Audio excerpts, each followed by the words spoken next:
Welcome back to Sako and the Moon.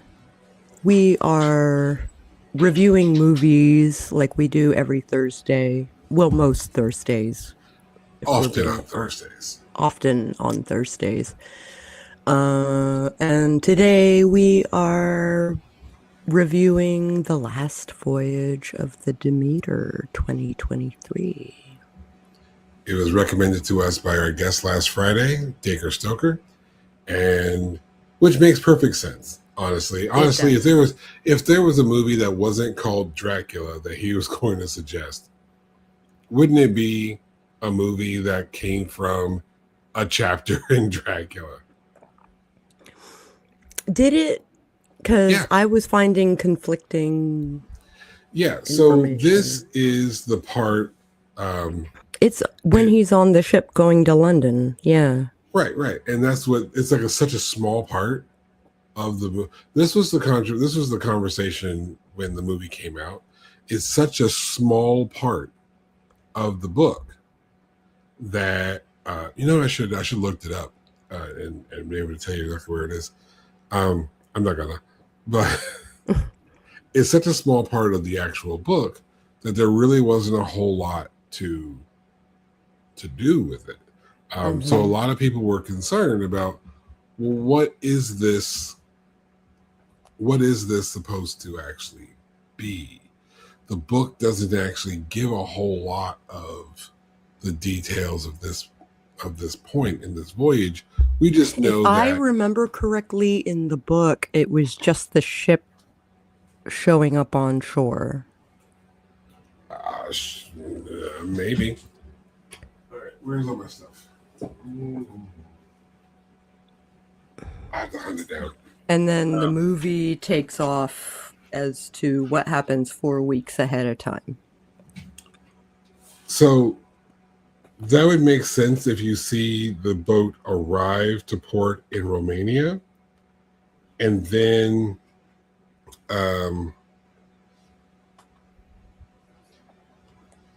it skips to when they land in London.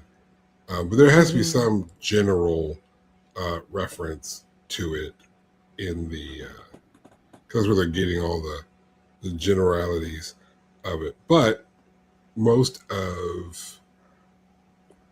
depictions don't really focus on this, which again leads to the conversation that was being had of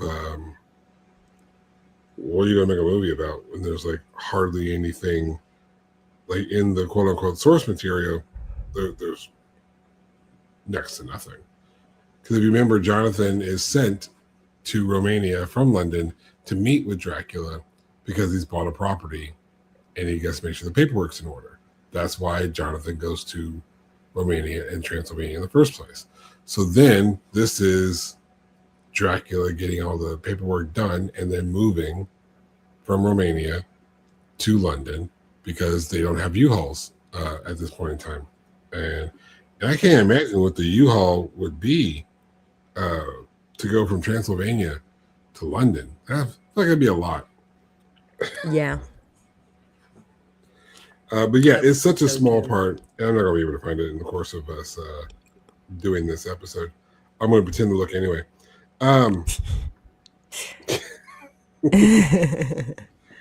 But no, that's where it comes from. It comes from Dracula. I might as well go ahead and show this copy because Dacre has this on sale. This is just promoting our buddy. This is the book where he has the notes that were originally taken out of Dracula put back in where they belong. But regardless of how much that exists in the original piece, we're here to review the movie. It's about an hour and a half long. As you know, if you've been here more than once, we have ourselves a 4-star system, and it's based on writing, characterization, production, and theme.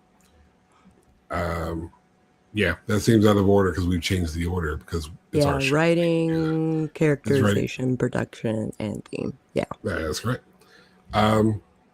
So, and we did that for this reason because it makes perfect sense to start off by telling you the story that we're reviewing. Crazy concept, right? So there will be spoilers, but honestly, the movie spoils everything for you just about, with an asterisk. So when the movie starts, a boat comes on shore. People find it. They go run and tell the constable, which is kind of like the sheriff, and they find that it's just an empty ship. The ship has washed ashore. There's nobody on board. There's no signs of life. They found the captain's journal. So the constable is reading the journal of the captain of the Demeter. Right. That is your narrator. That is your framework for this movie. From the time that they leave port to the time of this incident, it's about a month's time. So that's your time frame. It's about a month. The general story is this. You have a caravan of crates being brought to port from Dracula's castle. No one really knows what's in them because it's not their packages. They're being loaded onto the ship, which, by the way, was just kind of cool to watch them do. Just the watching how they just loaded these big-ass boxes onto boats. It looks fascinating. Made me kind of want to be on a boat. Hold on to that thought. While at port, this is where people would hang out when they were looking for jobs, right? So this is 1897. If you're looking for work, you hang out at the docks because periodically people need ship hands. They need deck hands. They need help loading things on or off the ships. So you make yourself a little bit of money by being at the docks to do little odd jobs. There's a guy named Clemens who needs work. He's playing poker there, hanging out with the dudes. It's just kind of a thing. They announce that they need about 3 deckhands for the Demeter. He runs up to try to be one of them. He's denied. He's like, I got skills. I'm a doctor. I can be of use. And they're like, nah. Now, it only goes in reference to one other part in this story, which is not significant at all. But the character of Clemens is black, and they are in Romania. They're going to London. He's educated. He comes from Cambridge. And this is a conversation that is had one time. And I love that at this period of time, the black actor playing a black character only needs to be black for like a small period of time. The rest of the movie, he's just a dude. And when they don't like him because he's a doctor. And not like a ship hand. He's like not like a boat dude. He's like a doctor. He's like a book smart, educated guy. And they're not annoyed by him being black. They're just annoyed because he's like, you don't belong on the boat. It's whatever. But how he gets on the boat, he sees that one of those crates is about to fall and take out the captain's son. So he saves the kid. They're like, all right, you can join us. You can ride with us to London. Dope. Now, fast forwarding through most of this, one of the crates falls open, rough seas, and they find a young woman named Anna. They find Anna. Anna's sick, blood drained, can't imagine why. He does transfusions on the boat and saves her life.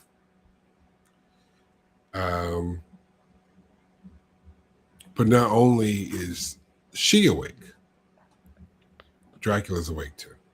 The creature is awake.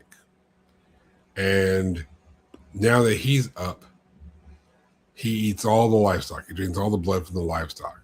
So now this crew that's going to be in the ocean for a month has no food, next to nothing.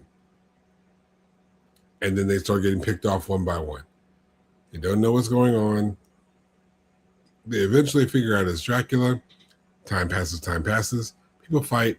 People die.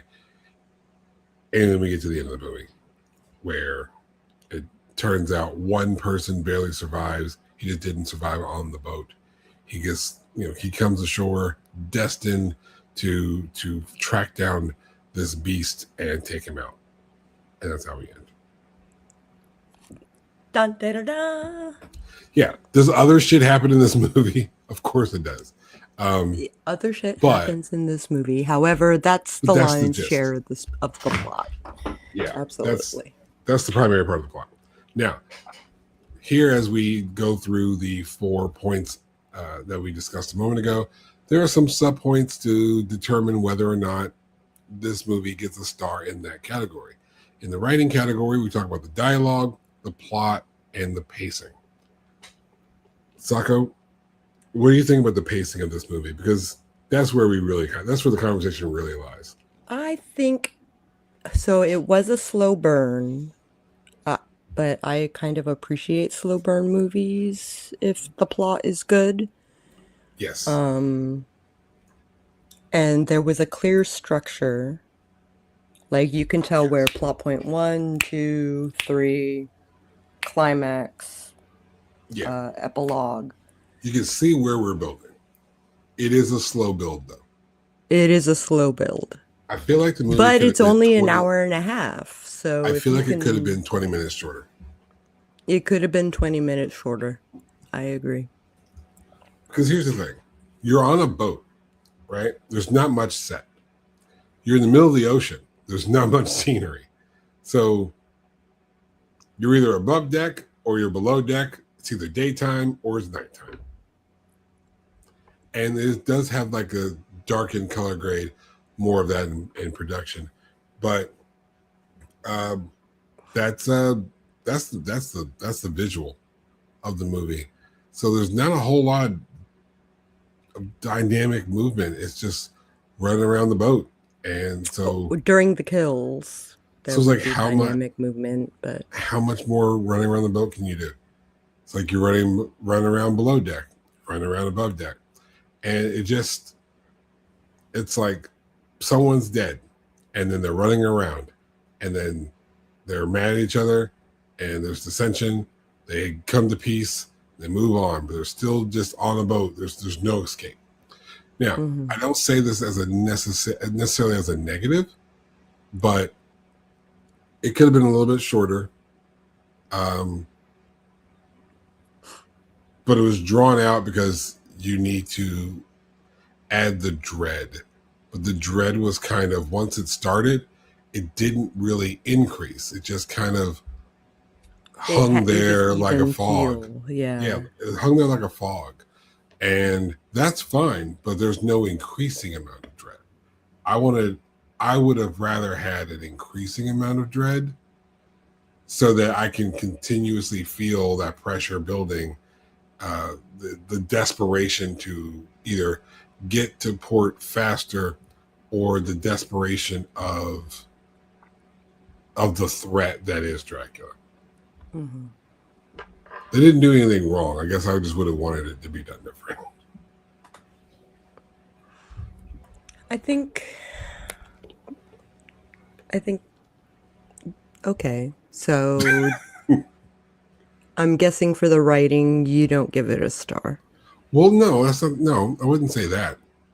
Because as far as the dialogue is concerned, a lot of the things made sense.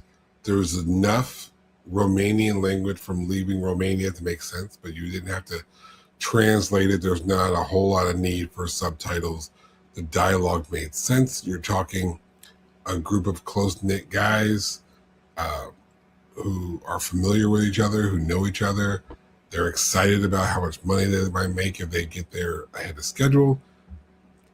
There's talks of devils, and the conversations make sense. The dialogue makes sense. The plot is pretty straightforward. Not a lot of reason to deviate.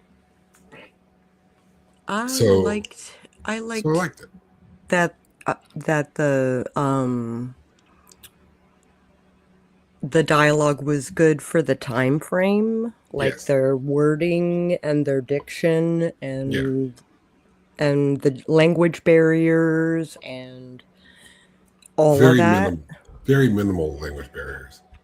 Very minimal language barrier. Everybody had both both languages in their repertoire, but you could tell who was from where. Yeah, everything made sense, which I guess we'll touch a little bit more too on characterization here next. But no, as far as the writing is concerned, it's fine. Being so little of Dracula, I figure there's a lot more creative swing that they would have had with it. But again, my only complaint is, I guess, in the pacing is like how much room do you have to swing is really the thing. I You're think just that's there. part of the dread.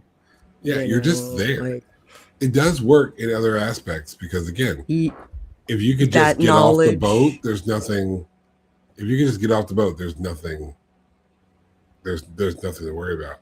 Now I And am kind of he curious has about flight, which means that even if you get off the boat, like you're not safe. right.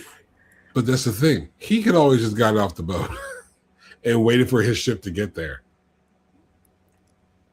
Because in the end, the way this all played out is like, who's getting your stuff off the boat, my dude? Like, just let the crew deliver your shit and then go on about your murderous ways, Dracula. Do your thing. Like, it's fine. But no, he can fly. He's just sleep on the boat. He could have flown that whole thing overnight. Probably. He's a fast vampire with flight. Big ass wings. What was he asleep there for? I don't know. That's just wild. No, but the writing overall, it's fine. It's good. I'll give it a star there. And I'll talk about the writing a little bit more on the back end when we get to the backstory trivia section. All right. So stay tuned for that if you're watching. Of course you are. We're gonna do it just for us. And so, are you gonna vote on writing now, or are you gonna vote on writing later? I would say, knowing what I know about it, I'm gonna give it a star. I'm comfortable with that. We got 1 star for Last Voyage of the Demeter so far. Cool with that. So we can go on into characterization, where we talk about the casting, consistency, evolution, and the point of view. All right. So with the casting, we had Corey Hawkins as Clemens. We had Ashlyn Francoisi as Anna, and then Javier Botet as Dracula. And there were a bunch of other people like David Desmalchian, who I've seen in a bunch of movies. I wasn't even going to start reading those names. Huh? So I wasn't even going to start trying to read those names. I was going to butcher it like the guy at the meat counter. I'm pretty good at reading names. My mom was a herald in the SEA. Like, I kind of get it. But he was Voschek. Yeah. That was like first. Which makes me want to watch his other movies. If this movie left anything on my palate, like I want to watch his other movies. Interesting. Now I have to look. Well, in the meantime, while you're looking all that up, I will just tell you how I generally feel about the casting. I feel like your main character was Clemens, and I love this guy. I love this character. I loved how he was portrayed. He was portrayed as a guy with something to prove, but he knew his shit. It's like he knew what he knew. He was just seeking knowledge, so he didn't have ego. You know what I mean? Mm-hmm. When asked, because they were talking about money at one point, and he's like, the captain was like, yo, you're here. You're working with us. Your crew. So the share of money is yours too. And he's like, I'm not even really sweating it, to be honest with you. I thirst for knowledge. To be honest, like that's what I live for knowledge and the things that money can't buy. And again, he was an educated character. He was a doctor. He was world traveled, but he didn't have an ego about it, which really did align with what he said his character wanted out of life. He just wanted to know things and to learn about the world and how it functioned. And I did love that in that character. As far as evolution of character goes, which I usually look at like the evolution of a main character or a villain. Mm-hmm. I think that considering that he ends this movie basically wanting vengeance, wanting to stop Dracula. He evolves from being a doctor who respects life to being a vampire hunter. Yeah, he's ready to fuck this vampire up. And he realizes there's a little bit more purpose to him than just knowing things, that sometimes you got to get out there and do things. And so now he's about ready to go do things to Dracula. Which means they open it up for a sequel. I don't know where they're going to go with that. They're not like beholden to it. Yeah, but and I think honestly it's a movie thing. You kind of always want to set up for a sequel just in case. Just in case you can continue the story, get the funding, etc. Yeah. Yeah, because someone might be like, hey man, I'll write that shit if you'll fund it. All right, cool. You never know the conversation someone will have. So opening that door was smart, but it does keep you longing. There was good evolution. It does keep you longing. Yeah. Dracula didn't really evolve. No, not at all, in fact. No, he was just the badass. He was just the monster. And interestingly enough, we were talking about this before we went live. I was talking to my friend Catherine, so shout out to Kat, who doesn't watch my show, but you're missing your shout out, lady. And you're off work today, so I know you're there. I know you're there. I know you are. You know you have to share it with her, right? I am. Okay. So here's the thing. We were having this conversation because she did not like the movie. And as we were talking about it, she was talking about how essentially it didn't work as a vampire movie for her. And so I told her, it's not really a vampire movie. It's a creature feature. Because you don't have in some movies that featured vampires that we've done here, like Vamps or Therapy for a Vampire and movies like that, you have the persona that they have in front of other people. This different persona they have amongst other vampires. You have the monster. You have the charismatic human version of them. And this movie contains none of that. It's just a monster. This is a creature feature. The example that I gave Sako before we started was, imagine that there's a movie about cars that turn into robots.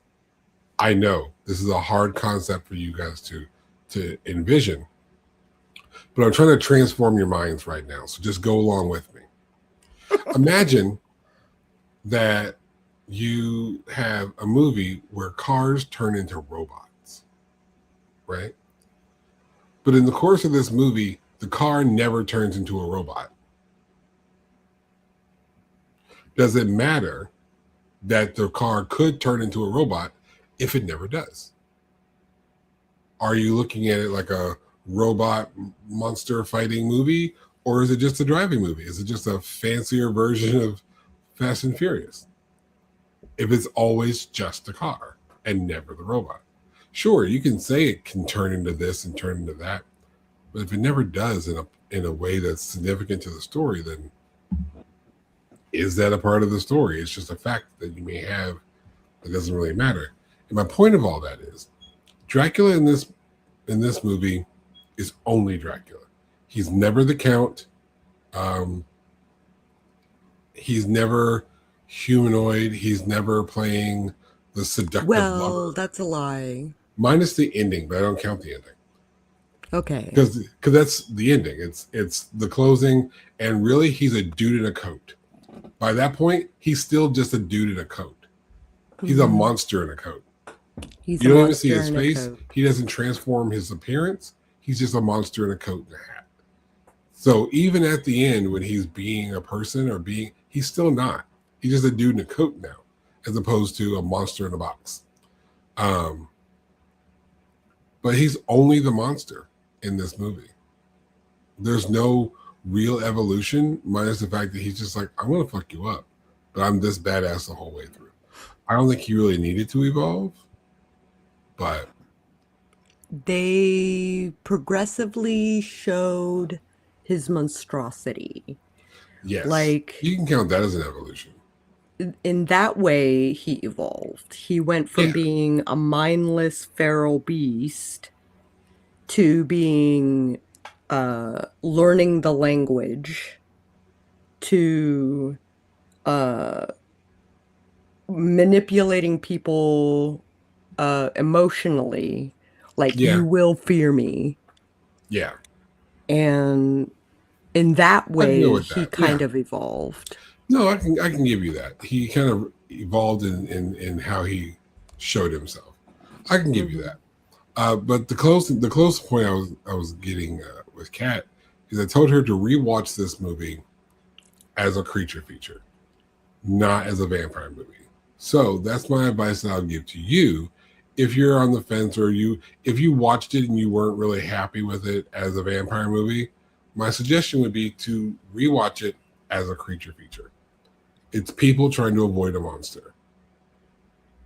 How do people in in an isolated, 1897. So closed-in period space? piece. Yeah.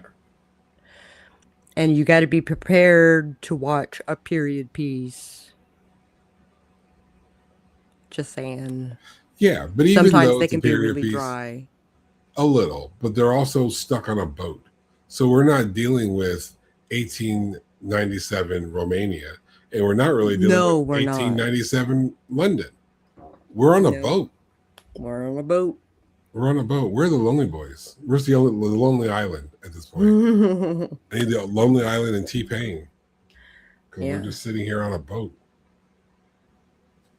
Take a good hard look at this motherfucking boat. It's a great song. POV was from Clemens. Yeah. Who I think was the right character. And a little bit from Toby. I noticed. Somewhat. But primarily, we're looking at this experience from, as far as like where we're emotionally connected and emotionally grounded, we're centered around Clemens. Yeah. Which I think was the right character. There's nobody else. I think so too. And even though the log is of the captain, so the narrator is the captain, we're following the log from the captain. Right. But the movie is following Clemens. So there's an argument that you can say that the true point of view is the captain, but so much happens away from the captain. Clemens is involved. I think it was the right character to follow. I think and making Anna the support was smart. And so I was present for Vamp Chat stream last night. If you, as the viewer, missed it, you should go back on Vamp Chat's channel and rewatch episode 3 of this season. Yeah, it aired just last night. Just last night, they were talking about tropes they hadn't heard of before. And what that trope that they talked about was present in Last Voyage of the Demeter. Which trope was that? That was the vampire suicide. Mm. Yeah. So you The wake had and Anna. bake, as it were.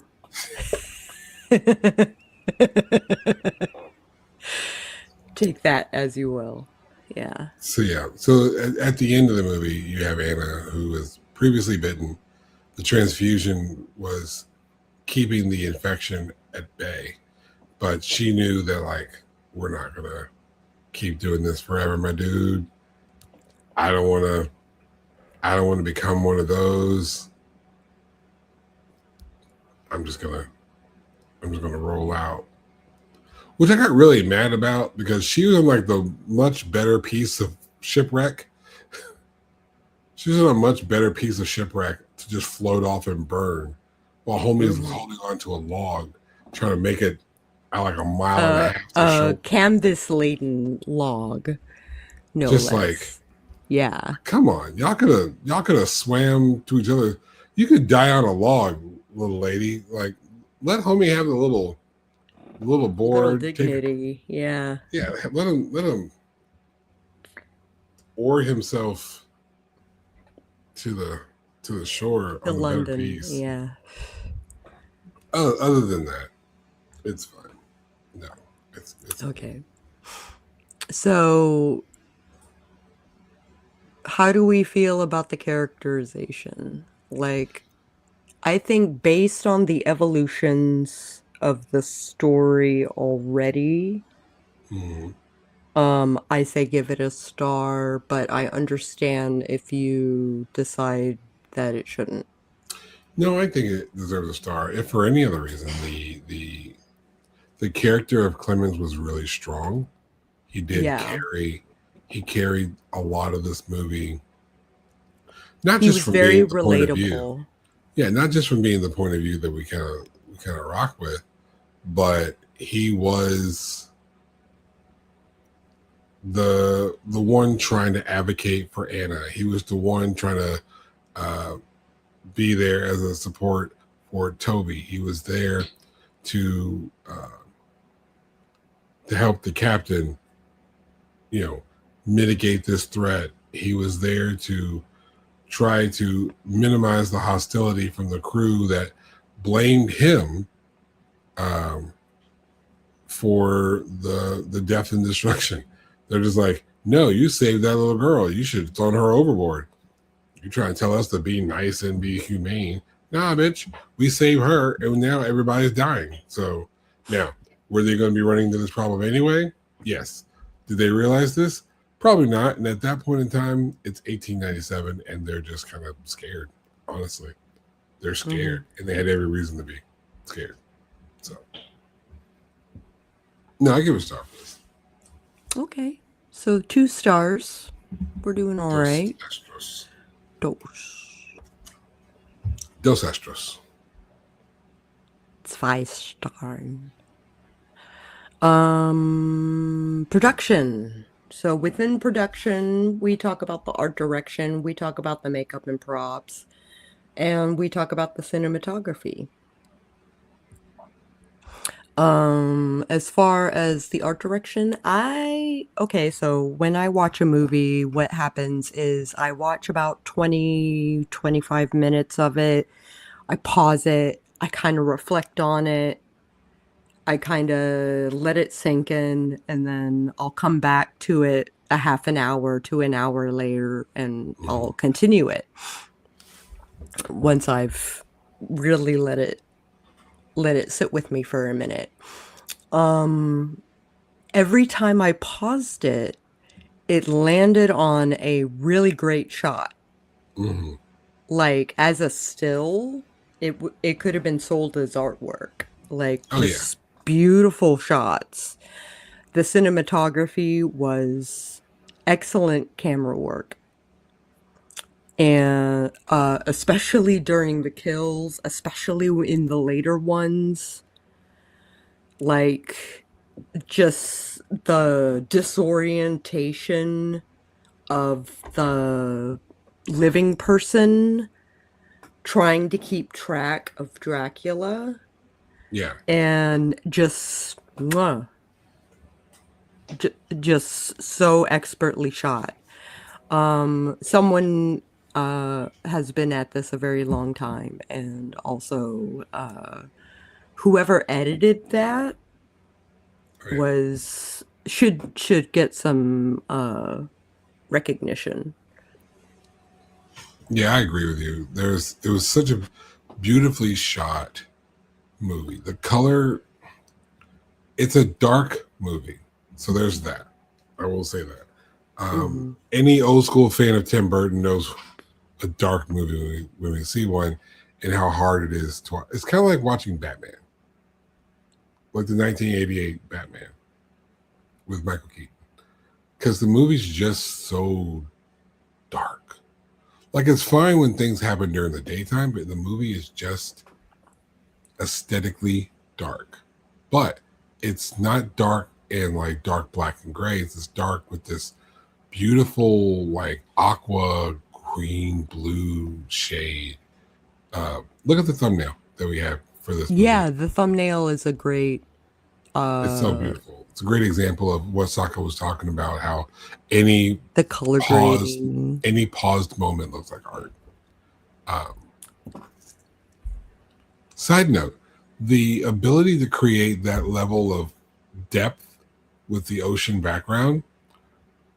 When I mentioned earlier, I kind of wanted to be on a boat now. Fuck that noise. No, no, Never mind. no. Because I'm like, this boat looks pretty Thank cool. It'd be you, really drive cool to through. explore. And then I saw how just vast the fucking ocean is. No, bitch. No, no. So, to all my friends who've been trying to get me on a cruise, you have so much more work to do now. Yeah. So much more work to do. Because I can just see it now. I'm going to get on that motherfucking boat. I'm going to look out and I'm just going to be like, ooh, I don't see land nowhere. I'm looking for dry dirt. Where is the dry dirt? Is there no dry dirt? There's no dry dirt. Oh God. Oh Where's God. the dry dirt? I need some dry dirt. I need some dry Hmm. dirt. But that reaction is a testament to the CGI work, the background work, the editing work that was done on this film. You needed to feel in this movie that there was nowhere to go. This crew had to feel stranded. They had to feel stuck. If they didn't feel stuck, then Dracula's not a threat. So it's those little things like that that make an entire movie's worth of a difference. So I have to give it proper credit and recognition for that. The cinematography, as we've already addressed, every shot looks like art. When you finally do see Dracula, I don't know how they've managed this costume, but kudos to them. It is one part costume on Javier Botet. Mhm. So it was like handled with CGI, right? Yeah, just delayed that eye there for a second. Yeah. Um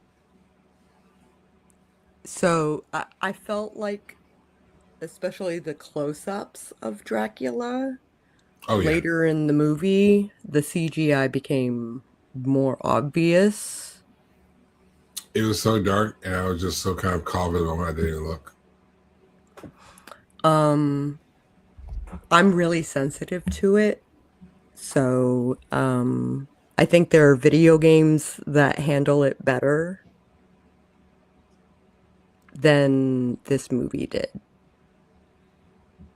He still looked pretty badass to me, though. He don't get me wrong, he looked amazing. Count our look was obviously the inspiration, but Okay. yeah, I'm as far as like the blood, I think maybe it was a mixture of stuff. Like one part corn syrup to 1 part pig's blood. I don't know. The way the fresh blood looked, the way the congealed blood looked, I thought it looked legit. I Most think there was a lot of good especially, work. most especially when uh one of the crew members is up in the rafters Oh, when they're dripping the blood down on Toby? when they're dripping the blood down on Toby and it's seeping into the That's fabric. very watery, very fresh blood. And it works and moves like fresh blood. Yeah, It doesn't I like thought it was it doesn't expertly land and done. then run. Because mind you, this goes into the fact that we talk about it being a period piece. This is the type of canvas clothing, absorbent clothing that they would have had in that time, and the blood just dripping down, being just absorbed right into it. Is fresh blood coming right off the body. So it was pretty good work. The wounds looked awesome. I liked that the vampires didn't have fangs. Like blatant things. Like extended fangs. Like except for Dracula himself, Who was more of a beast. who was more of a beast, absolutely. So I'm inclined to think that the sharp teeth were just it was kind of like hard to follow because he had the maw of sharp pointy teeth, Yeah. and then you saw Anna and her wounds and it didn't line up. No, but it also does look like it had healed. It was healing. So I think that's what that was more so. Less a fresh bite and more of a healed wound. That's how I looked at it. Like this had happened because she said that he would drink from her and then let her rest, and he would just continue to drink from her. Yep. So it looked like from the initial bite, it was just starting to heal. Well, from anybody who got bit, like it was like a flat-toothed bite. Mm-hmm. Yeah. But there really wasn't a whole lot of attacking from those who were bit. There was a couple near the end. Correct. But most of those weren't like, I'm a vampire now, I want to suck your blood. It's just like, haha, I'll fuck you up. Only one of the characters did that. And that was what, Toby? When they took the cover off of him? No. He jumped up and attacked the captain. Olga Check, I think. Okay. He was the one who goes after Toby. Yeah. To begin with, because he is a full-blown vampire. Because he's in the captain's study. And I have to note that these vampire revenants, the only difference that you can tell is that their eyes are completely white. Yeah. The dead look. The dead look. Yeah. So, and I have to mention the burning. Okay. Yes, it was CGI. Yeah. However, it's the best I've ever seen in a movie. It's kind of like, those cakes that they do now, where they have like this like little tissue paper kind of topper, and then it burns in the middle, and then it reveals a different thing underneath, and that's where the actual cake is. It burned like that, and that's not an insult. That's not an insult. It just shows that, like, instead of complete combustion instantly, it's the as light is creeping on the body, as light is making contact with the skin. That's when we have the burning. Like that first time it goes, like it burns, and they're like, what burns, brother? Like, I don't know what you're talking about. And then, like, he just starts to slowly Oh, burn. get him some water. Yeah. It's like, yeah, no, water ain't gonna do shit for you, bro. There's plenty of water. None of it's gonna help you. One last thing I have to talk about is the soundtrack. Like, whoever did the soundtrack, like, I haven't looked at the staff yet, right? But whoever did the soundtrack started out with a hook, and then the score kept me listening. I think it's interesting to have done this movie after Undertone. Yes. Because now everything seems so loud. Everything in the movie seems so loud and intentional. And I'm listening to everything, particularly because of Undertone. But I like what I heard. I like what I heard. And the use of sound in story, like the knocking of on the wood to get attention throughout the ship, the way they process the echo as to show that a knock will echo through the ship. So if you need something from anywhere. I thought echo was used very nicely. Nicely is a good way of putting it. It wasn't perfect, but it wasn't perfect, but it was it did done what it was supposed to do while Dracula was learning language. Yeah. Besides Romanian.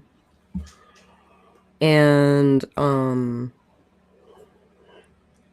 I felt like the way he echoed the verbiage coming from his victims. Yeah.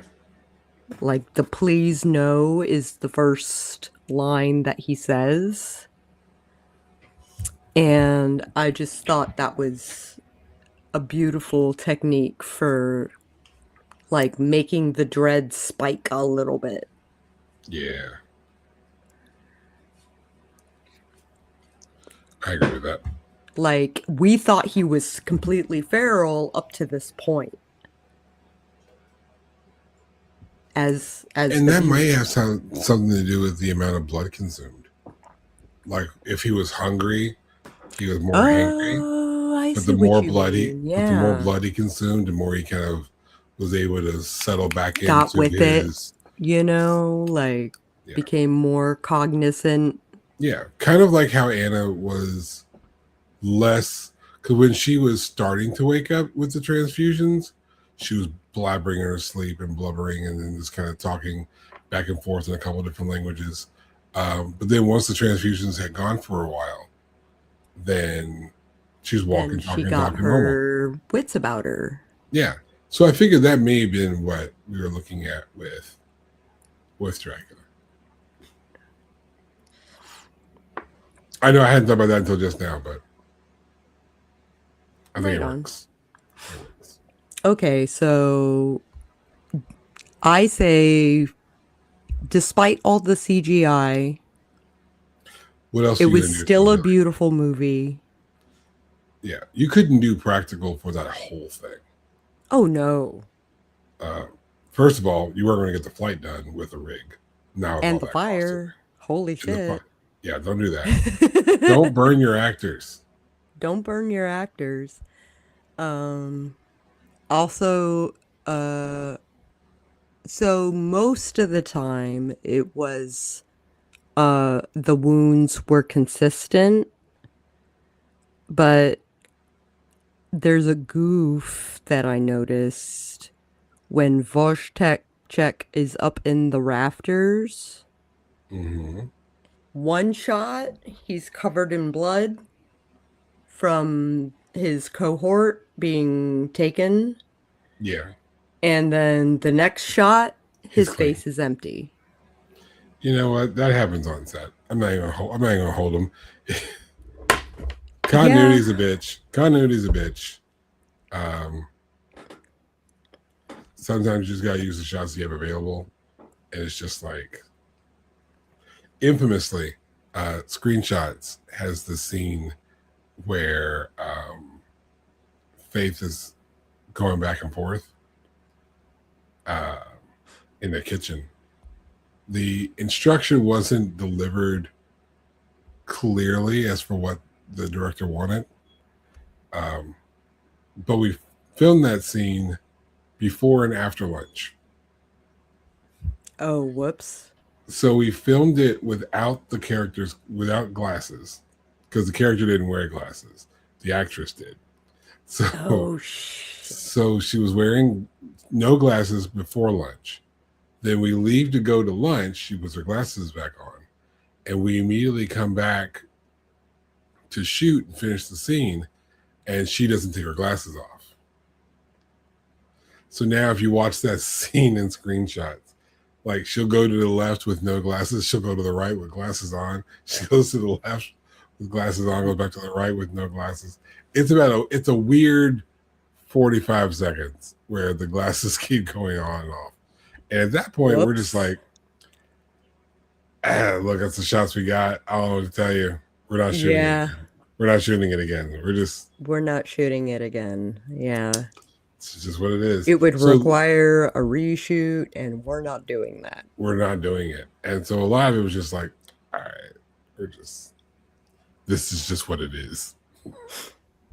So in our comment section, we were waiting for people to comment on it, and they did.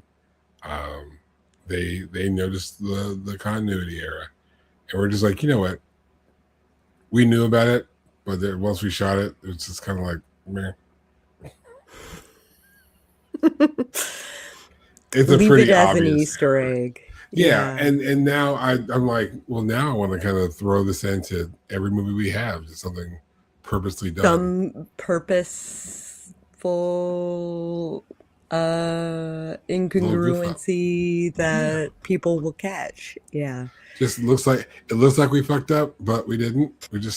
We didn't. We just kind of played it by ear, and this is how it worked out. And so I'm waiting to see final edits of Murder Matinee to see if anything pops up in that, but I don't have final cut yet in front of me, so we'll see. Stay tuned. I'm excited to see that when the editor gets off his ass and. Me too. They're working on another project right now. They got hired into a project, so that took up a lot of the last couple months. They got hired in to do a project, and so that deadline is actually approaching. So they're trying to fast track that so that we can get back to the final cuts on our projects. But hopefully, 2027, you're going to hear a lot more about Murder Matinee and the Malice Manor documentary, but that's again other stuff. My point of all that was continuity errors happen, and sometimes and I'm willing to overlook that one moment for the big picture. Yeah, which is pretty damn. Yeah. So, I say give it a star for production. Yeah. Because I think what happened is they spent so much time on the script that shooting time was limited. I would probably go so far as to say there was so much for the attention to the aesthetic that something like a continuity error that quick, it's just like, fuck it. Throw in a good shot, leave it be. It'll be what it is what it is at that point. No, his he only had blood on his face for one shot. That's what I mean. Like it's one shot. Yeah, right? And then then he was clean after that. Yeah, so it's like let's not waste our time trying to fix and correct. Let's just ride with it. It would cost way too money. Yeah, it would cost way too much money. Okay. Yeah, I say give it a star for production. Yeah.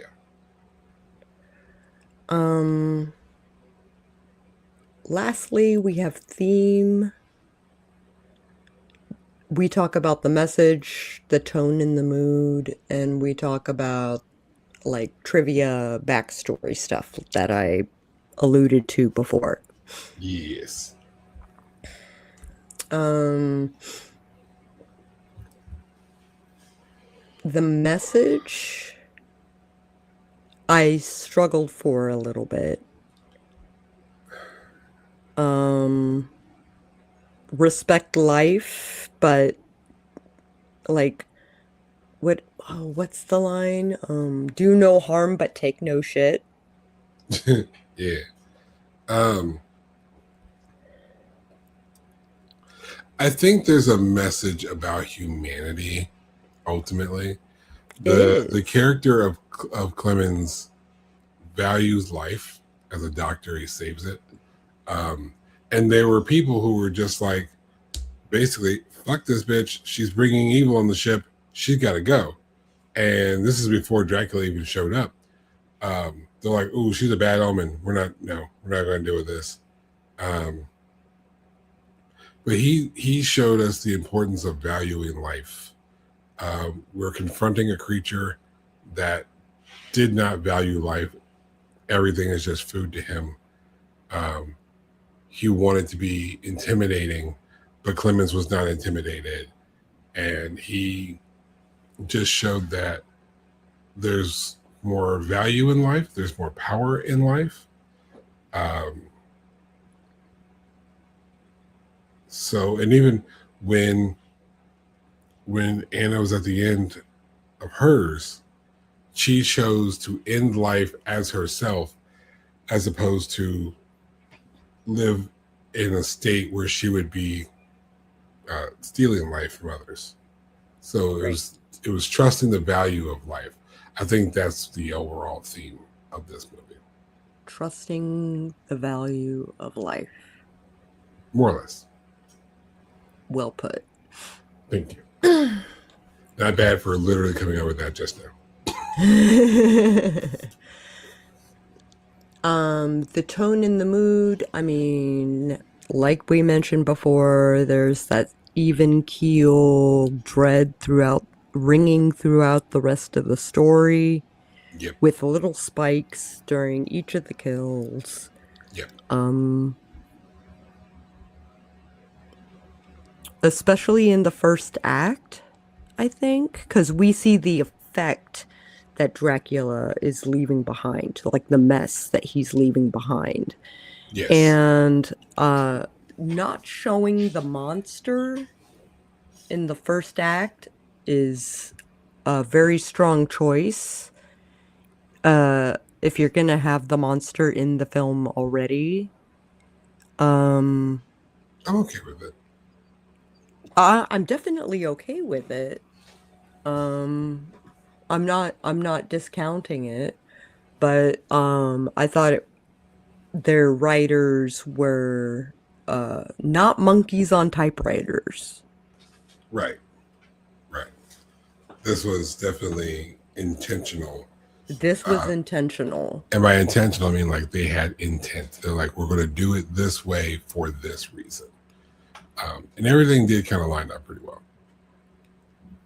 Because it starts off light, starts off here, gets only a little heavy when we have uh, the bit of action where the crate's going to fall on top of Toby.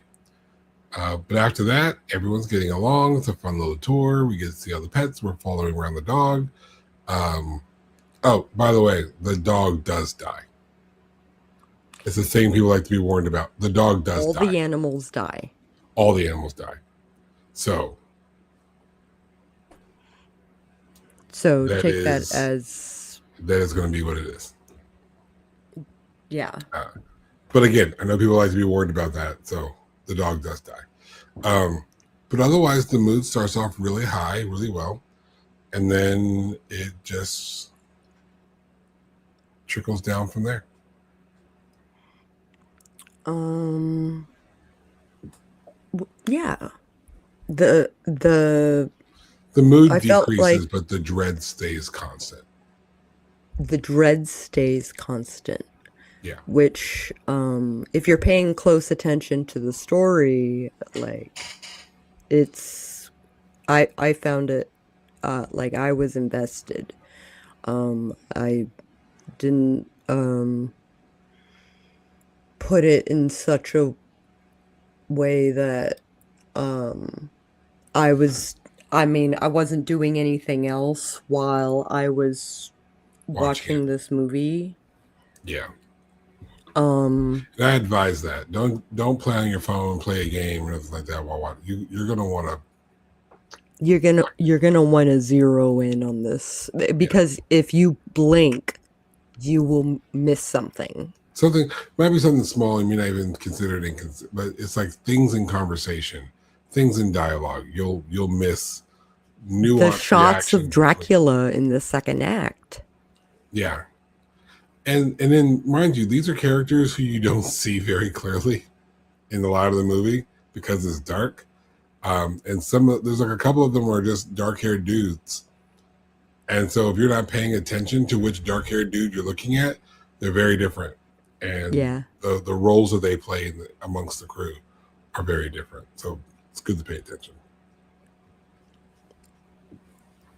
Okay, so backstory. I have a couple of little tidbits about the writing and the choices that they made. One, Dracula's look is based on Count Orlok from the unauthorized adaptation Nosferatu, 1922, which Yep. we did watch. We watched the 74 version, I think, but it we definitely I don't think we watched that. You may have we watched watched the 74 version for Sako in the Moon. Oh, I don't remember any of that. Yeah. I don't remember a lot of that. But the 1922 version of Orlok was the influence artistically as to how Dracula looked. With the boats in the street. Yeah, I remember that movie now. They had like the canal. Yeah, I remember now. And the vampire specifically. Like, Yeah. the similarities are uncanny. Yeah, that was intense. This was also the model for the look of the vampire Barlow in the original Salem's Lot in 1979. Also checks. So this movie spent 20 years in development. Let me try that again. 20 years in developmental hell, having the directors, the writers, the script itself changed several times. Like, just revising over and over and over. And I know a lot of you writers. The screenwriting people are they're just nodding. Like, yeah. Buddy of ours has a revising movie. hell. Yeah, a buddy of ours has a movie in pre-production right now, and that's what I've been hearing about for like the last year. It was just the rewrites and the rewrites on my desk right now, like by reach. It's this is a finished screenplay that needs to be reworked. So I printed out new copies so that I could like red pen it. Yeah, I can go back through it without damaging the save copy. And then this is a movie.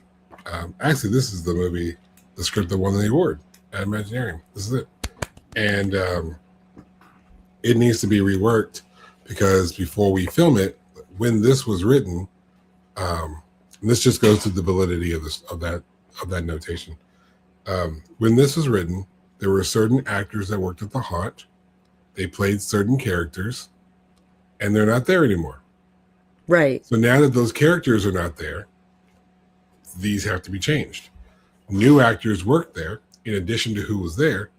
And so now to incorporate these new actors and their newly developing characters, this has to be rewritten. So despite it being, you might put a script on the scene and you might get a trophy for it and some really nice laurels and all that really cool, fun stuff. But do understand that when you go into production, this is going to change for one reason or another. This will change. So when negotiating your deal, make sure you get final say, or work that into your deal, Yes. or just sell it and let it go and call it a day. So the lady who, I can't remember her name, which kills me, but I saw it on a documentary about writer, the transition between writing and production. Yes. And the lady who wrote Blood Rain wrote a completely different story than what U-Bowl made.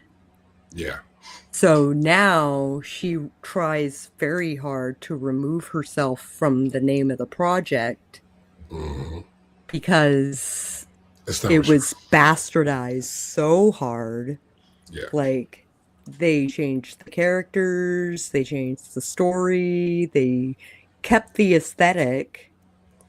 Yeah. And then, but that's one of the things like, that went with a completely different story.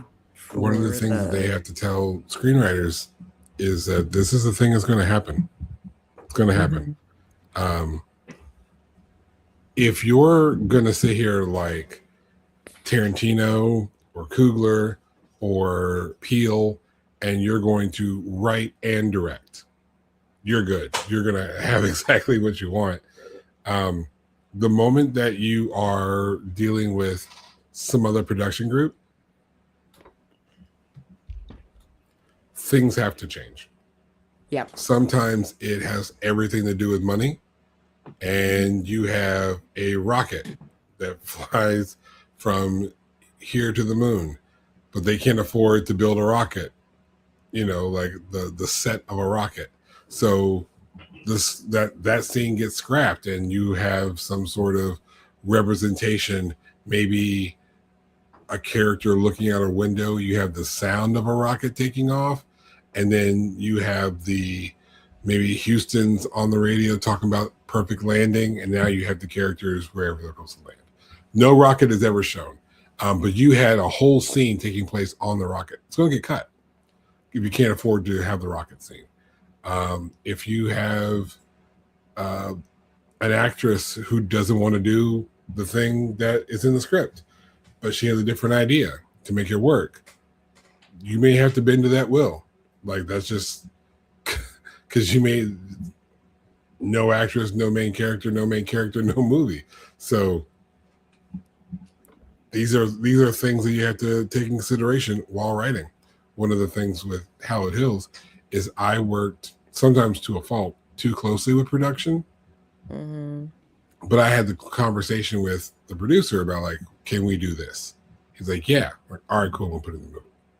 I'll put it in the script so that the script matches what we're doing. But again, all of that's to say, screenwriters, unless you're going to write it and film it yourself, particularly direct it yourself, if you're not the writer and director and producer, shit's going to change. It's going to change. This is a thing that is going to happen. Not sometimes, almost all the time. You may get away with it. So I wrote a script in 2007, and I'm drawing it now. And the application between having written it and then executing it, some stuff has to be changed. And I feel like that is, I mean, you got to kill your darlings. Sometimes. It's going to be required of you at some point to kill your darlings. Yeah. It's a sad part of creativity, but unless you're going to do the whole process of development yourself, this is a thing that is going to happen. Even if you are doing the whole thing yourself, it's going to happen. And AI is not the answer. Just throwing that out there. Because I know somebody's like, they're like, well, I could just put the whole script in and AI will put it exactly like I bet. No. No, it won't. No, it won't. I saw somebody put a poster out the other day advertising some event and they couldn't spell Wednesday. AI fucked up Wednesday. As many calendars that it was trained on, it couldn't be trained on a calendar to spell Wednesday correctly. There's no C in Wednesday. There's no C in Wednesday. AI is not the answer. Just had to throw it out there.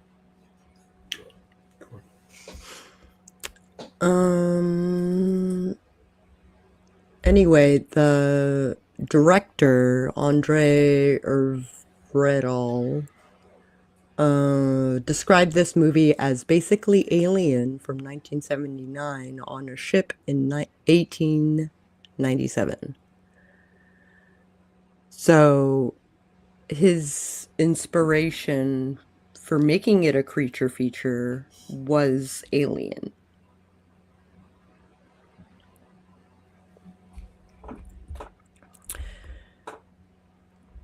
That was our theme for the review. Do we give it a star for the theme? I'm comfortable with it. Yeah. I too am comfortable with it. So that's a 4-star movie. 4-star. 4-star. That's Last Voyage of the Demeter, 2023. Mm-hmm. And we have some bad news in that this is the last episode of Sako and the Moon until October. So We're just please to be. However, I do have some teasers for some of the episodes you might have missed going up on YouTube during our hiatus. And maybe you'll go back and listen to some of the long form. We had some really great guests this season. Fantastic guests. Some of my favorite guests were in this season. Some of my favorite guests were in this season. Yeah, mine too. And see, this season and last season, both, I think we did banger regarding. What is it about the reactions? You're on an apple. I don't want to tell you. I am, but why do balloons pop up when I have 2 fingers up? Like celebration. I don't know. I got nothing for you. It's apple. It's weird. But no, like I said, like confetti. Yeah. Like she said, we are. To be honest, we're just busy. September is just a busy time. September is a super busy time, and it's just easier to not. Plus, it gives us time to book a really awesome season 9. 9? Wow. It gives us a really awesome chance to book a great show for you. And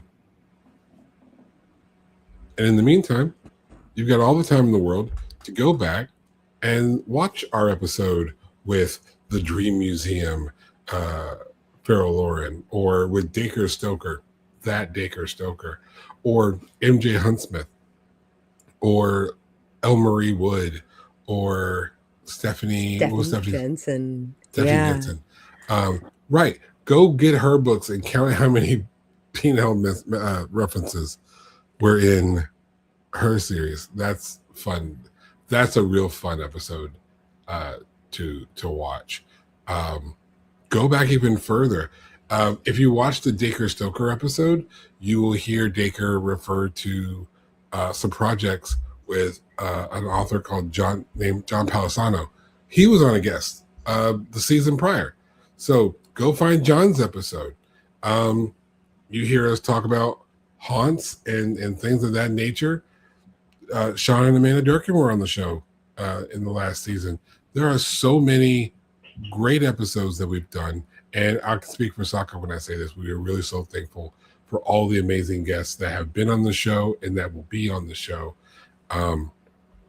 It means a lot to us that you would trust your advertising and your promotion and just your time on our show. We thank you for that. We really do. And you guys at home can show your appreciation for those same authors by watching those episodes. Just watch the episodes. Not only that, but while you're at it, don't forget to like and subscribe to the channel if you haven't. But go find their social medias and go follow them. Be like, hey, saw you on Sako and the Moon. Thought you were great. Picked up your first book. A lot of the books my wife will sit down and read and be like, these are great. I need more of this. So go out and find the books from all these authors. Go visit their haunts if you're in the Southern Indiana area. Just do all the things and hang out and wait for our next episode in October. Matter of fact, this right now, while you're watching this right now, it's a perfect opportunity to hit the notification bell right now. This way, when we come Ring back, that bell and tell it to send all the things. You're going to want to know. Don't do the personalized. Tell it to send you all the things so that you know when I upload a short or that we actually come back for season 9. You're going to want to be aware. You're going to want to be aware. So yeah, that's it. That's us. So we love you guys. And if you think you've seen this movie and you'd like to share with us what you thought of it, put it down in the comments or make a reaction video. We'd love to hear it. And we'll see it. Oh, we'll see it. I'll find you.